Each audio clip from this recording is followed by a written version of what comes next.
President Biden awarded the nation's second highest civilian honor to 20 Americans Thursday, including the leaders of the Congressional January 6th Committee.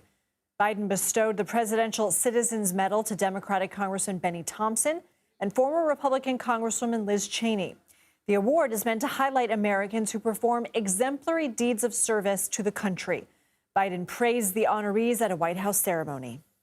Together, you embody, and I mean this from the bottom of my heart, the essential truth.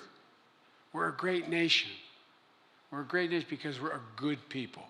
CBS News political reporter Zak Hudak joins us now for more. Zak, why did he want to honor Cheney and Thompson in particular? Does it have anything to do with the fact that the incoming president has, without evidence, suggested they need to be charged with crimes? Lindsay, I think that is a factor. I think that President Biden knows that President Trump is already working to somewhat rewrite history of obviously what happened on January 6th, but of the actual investigation of it. I think it's important to keep in mind just how much Liz Cheney lost by choosing to be the ranking member on that committee, despite Republicans in Congress not wanting to have any Republicans on it in order to try to delegitimize it. Her and Adam Kinzinger.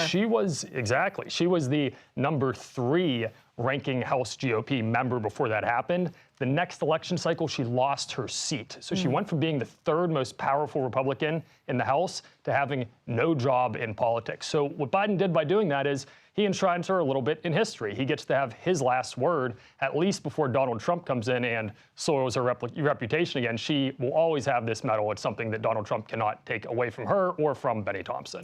The next section of Congress begins tomorrow, Friday. Speaker Mike Johnson was asked about how he's feeling before the vote. Let's watch.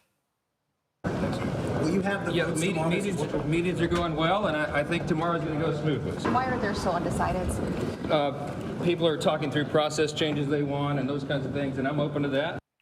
He's projecting confidence. Look, we don't expect him to walk through the halls of Congress to be like, I'm shaking in my boots here. But what do we know from our reporting about the support that he has? Will he survive the speaker vote? Do we think it could go to some 15 humiliating rounds like it did with former Speaker Kevin McCarthy?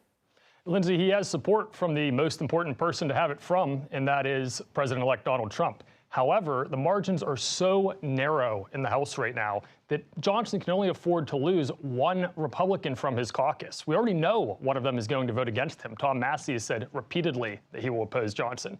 So he really has no room for error, assuming that all of the members show up and vote that day. He cannot maintain the speakership with a plurality. He actually needs a majority of those voting.